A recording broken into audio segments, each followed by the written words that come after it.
Now, so many of us make promises and pledges at the start of the year in the hope of creating better versions of ourselves. New diets usually top the charts after the combination of eating and drinking too much over the festive period.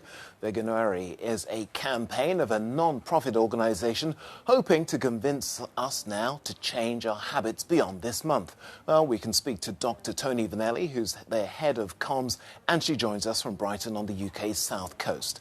Well, thanks for taking time to speak to us here on the programme. Not sure if I pronounced Veganuary clearly enough there for people to understand that this is a campaign to get people to become vegans in January. The first question should be why? People do it for different reasons. We find the top three reasons are concerns about animal welfare, concerns about the environmental impact of meat and dairy production, and then also concerns about their own individual health and wanting to make improvements there as well. Why should more of us be doing it? It's certainly getting a lot easier. I personally have been vegan for 30 years, so there's a huge difference now in the foods that are available in the supermarkets and in restaurants. And with a little bit of help and support, which is what we supply to people through recipes and nutritional info, most people say it's much easier than they expected it to be. So what would you say to people who might say to you then, it's a bit extreme to eliminate all animals from their diet completely? Is that the best way of protecting the planet? Well, certainly most of the evidence, I would say, and most of the scientific community would agree that a vegan diet is the best way. It does have the lowest carbon footprint. It also uses less water, causes less pollution.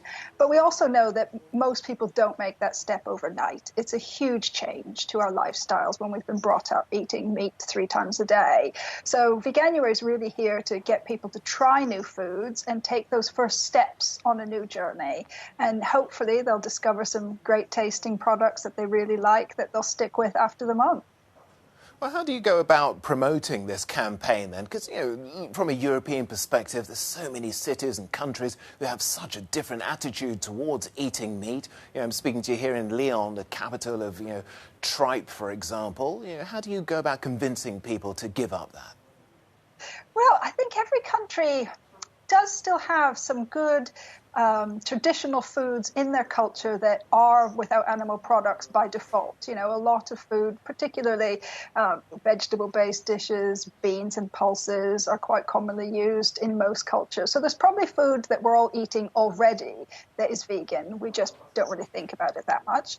And then we explore new cuisines when we try veganism. And I think that's one of the most exciting parts about it, is it does kind of force you to try new things, because a lot of the food you're used to eating, you're now not going to eat for a month. So you have to say, well, what else is there? So, discovering new types of food like Ethiopian and Indian and Nepalese and foods that we might never have explored is actually quite an exciting part of trying vegan.